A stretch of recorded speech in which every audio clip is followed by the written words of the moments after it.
Oh, it's my dad. This...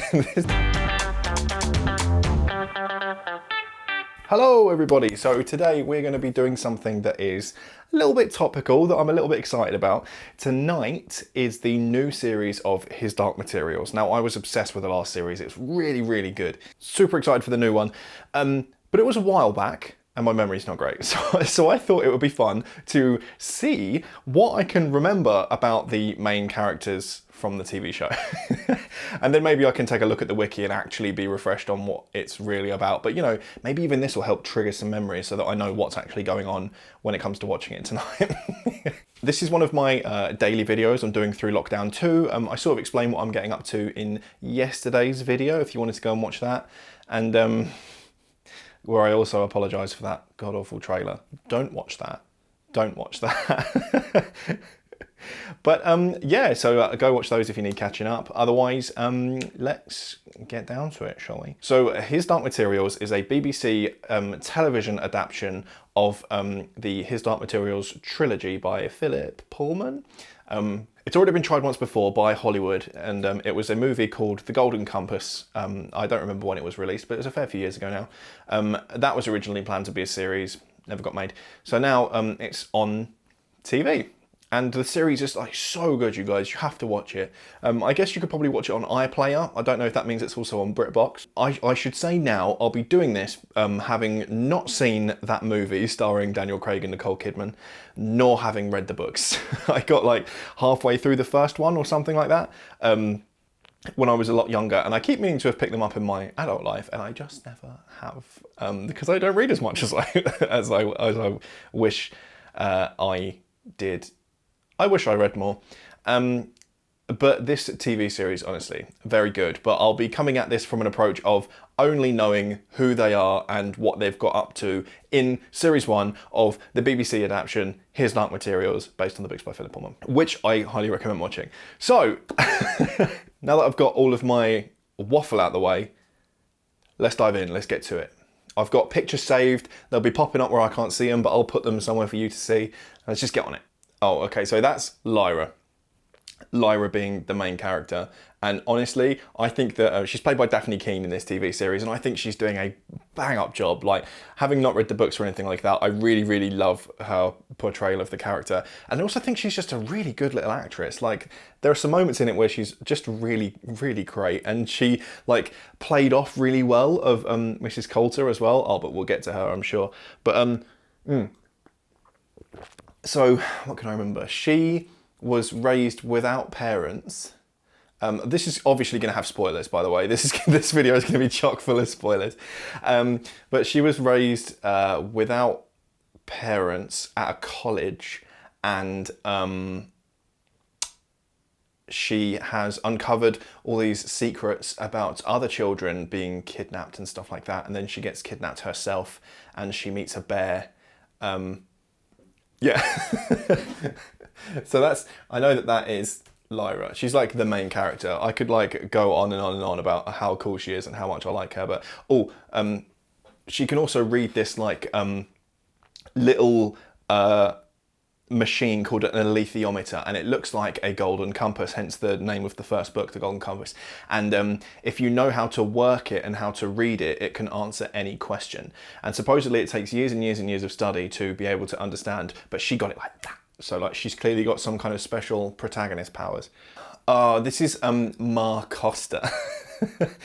I do have their names written down, but some of them I remember, and her because I just really loved her. She deserved so much better. Obviously some really nasty things happen to her family and everything. She spends most of her time being upset, but like as an actress, I think this woman was fantastic. I loved her character, and also like whenever Lyra was around her, I just felt like she was safe, and it made me feel good, and I wanted everyone to give her a hug, and she was really good. I'm gonna tell you what, the acting in this series is phenomenal. I also think that like the acting on British television is often very, very good. The BBC really puts out some bangers, but I just never watch British television anymore. Haven't really since I was a teenager. But yeah, that's Costa. She is one of the Egyptians, is that their name? Who like they live on barges and stuff and travel along the rivers of the country, and she loses her son, and then we find out at the end that something bad happened to him, but they do get reunited. This is Mrs. Coulter, right? I forget the name of her actress. I think it might be Ruth. She does a phenomenal job in this TV show, right? She just holds herself in such like a... She's just got like a presence on screen that's just so great and like a little bit crazy, and at times a lot crazy, but in a way that's just like so bubbling beneath the surface, but you can still see it happening. Do you know what I mean? Like it's so cool. And also her fashion's amazing, and her apartment, ooh, like it's so, in some ways quite gaudy, in other ways just plainly very, very, very good. And she also teaches Lyra like some lessons about surviving in a man's world and stuff, and she's just very, very cool. Evil as fuck, obviously. Like she also is doing some really horrible things, but I really hope that they continue to put a lot of her in this show, because she's just so good and I can't stop watching her. Like when she's on screen, I am transfixed. This actress is fantastic. The character's really cool. And I mean, I haven't seen the film, but like, does Nicole Kidman have that kind of power as Mrs. Coulter as well? Like, is she that good? Can someone who's seen both tell me? Because like, I'll probably watch The Golden Compass at some point, but like, is she that good in The Golden Compass? Is she as good as this lady? Because I need to know. I need to know. Oh, Roger! Lyra spends a lot of her time shouting Roger. He's this like little friend that lived on the same college as Lyra, and they really get along and they're really good friends, and you know, they've known each other forever, one assumes, and he ends up at the very end being like basically made, is the word catatonic? By being, he's basically like divided from his demon. Oh, did I mention that? Like, yeah, this is set in a world where humans have their souls on the outside and they take the forms of animals who have their own like personalities, and they're called demons. And at the end of it, one of the other main characters separates poor Roger from his demon, and when that happens, you end up being left kind of like catatonic, like kind of, you know, it just leaves you kind of like emotionally empty and unresponsive, right? And it's really sad because like it's Lyra's kind of mission to rescue Roger for the whole series, and then she spends some time with him when she gets kidnapped, and it's like, you know, they're back together again and it's all cool, and then it just, you know, turns south towards the finale. So it's really sad. I imagine we won't see much more of him, but I'll be thinking of you, Roger. Sorry that happened. Oh, what is... She's like the witch. She like... I remember that she was flying, and also that like she'd been in like a little relationship with a big dude with a beard. What was her name? That's right. Seraphina Pekala. Seraphina Pekala. So she's a witch. And I'm pretty sure all that she does in this series is tell them that the witches probably won't help them. I think, anyway. Does she do more than that? There's going to be some recap at the beginning of the episode, I'm sure, to like refresh of all of the important touch points. But it seems like her role in this series was to be there so that like the ball's already rolling when the witches become important. Do you know what I mean? Because I don't really know exactly what it is the witches can do yet other than fly. Or did she help them when the balloon was in some trouble? Man, it's been so long, I've forgotten everything about this series. Okay, so this is Will. Will is like... I think I've been told by someone who's read the books that Will doesn't actually come into the books until the second one, which is when then Will and Lyra end up like working together. But it looks like this TV series has pulled some of the second book, The Subtle Knife, and put it into the first book to run them parallel so that we're caught up by the time series 2 comes along.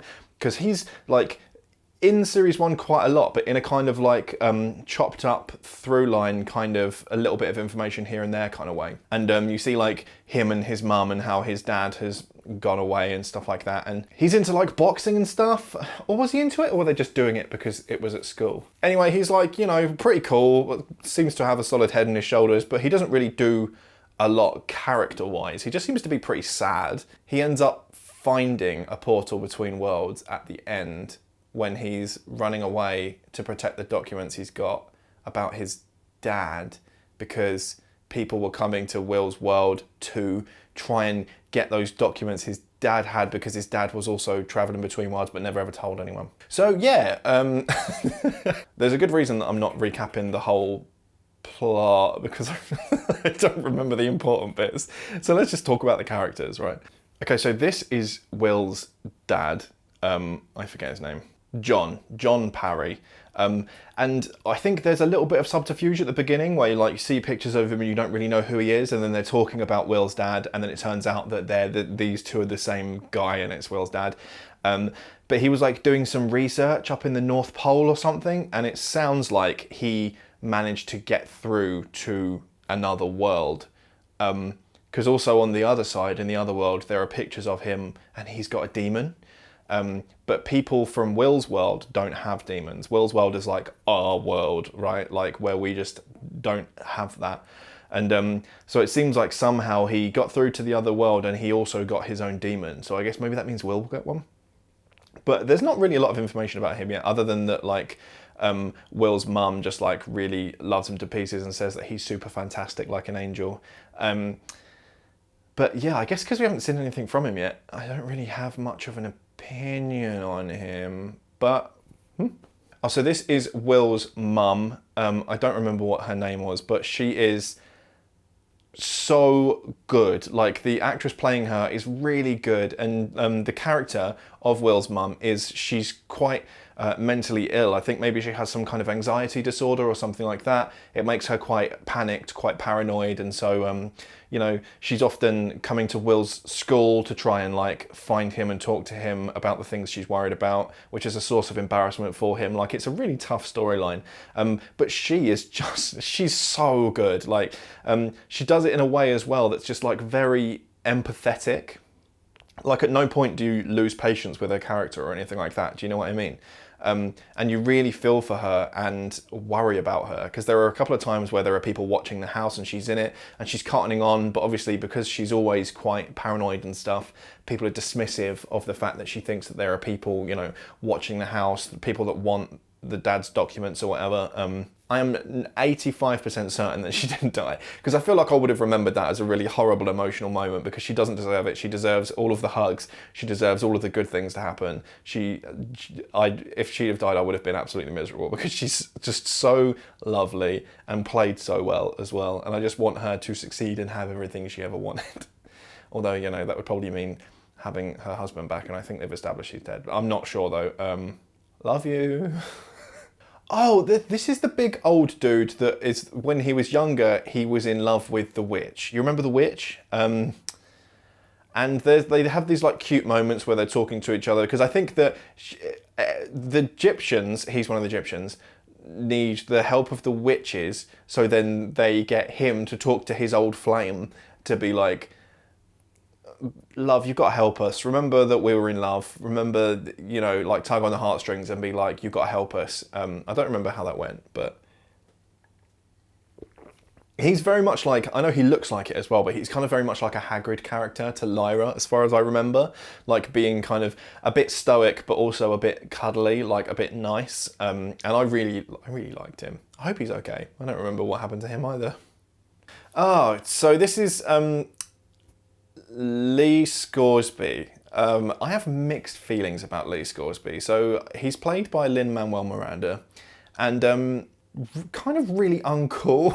Like he has a kind of way of portraying this character that makes me want him to go away. It just, there seems to be a little bit of like he's a rugged sky pirate type, but also with none of the necessary attitude that would require. He's got quite a presence that's quite bumbling, right? And like he's trying to be much cooler than he is. Do you know what I mean? Like it's someone who's trying to act like he's this really cool aeronaut sky pilot guy, and he's not. He's just not. He doesn't have that presence. He doesn't have that strength, but he acts like he does. And I'm kind of like, I'm sitting in that gap in between at the moment. I'm in that disconnect where I'm like, go away. But, you know, maybe he'll get more redeeming moments this season or something like that. I really don't know. But at the moment, I kind of don't like him. I kind of don't like him, which is A big shame. I don't know if you're supposed to like him. I don't know if he's supposed to be like a slow burn of a character, but he's there. He's there. Okay, so this is Lord Azrael, who is a guy that would like occasionally visit Lyra at... Azrael and Lyra are secretly... No, not Lyra. Azrael and Mrs. Coulter are secretly Lyra's parents. Which you find out like towards the end. He was like born out of some kind of, you know, affair or something. So you don't know why he's doing what he's doing for the vast majority of the series. And then, at the very end, he separates Roger from his demon to open a bridge to another world, which is like, I think, very uncool. And it seems to be like a all in the name of science type thing, but I'm not about it. I don't like his character, and I'm upset that he hurt Roger. Also, I haven't seen the movie, but I know that Daniel Craig plays him in the movie, and I'm more of a Daniel Craig person than a James McAvoy person. Let's put it that way. Like, you know, I do have kind of a thing for Daniel Craig. Oh, this guy, right? Massive crush on him. He's very evil. He's very evil, right? He's a bad guy, and he's like the one that is, you know, being very unkind to Will's mum, and you know, generally a kind of like evil machinations kind of villain in the background kind of guy. He's got a snake as a demon, you know, I'm sure that you can like extrapolate what they're implying by that. He's just like bad, right? But also like the actor is gorgeous, and he just himself has this presence where he's like so dominant. Like in every room he's in, he's like so cool and calm and collected, and has this like strength, and like kind of does it for me. He's very attractive. He's very, very attractive. I think if I had one crush from this TV series, it would probably be him. I'm trying to think to myself, what did he get out of Will? Was he successful?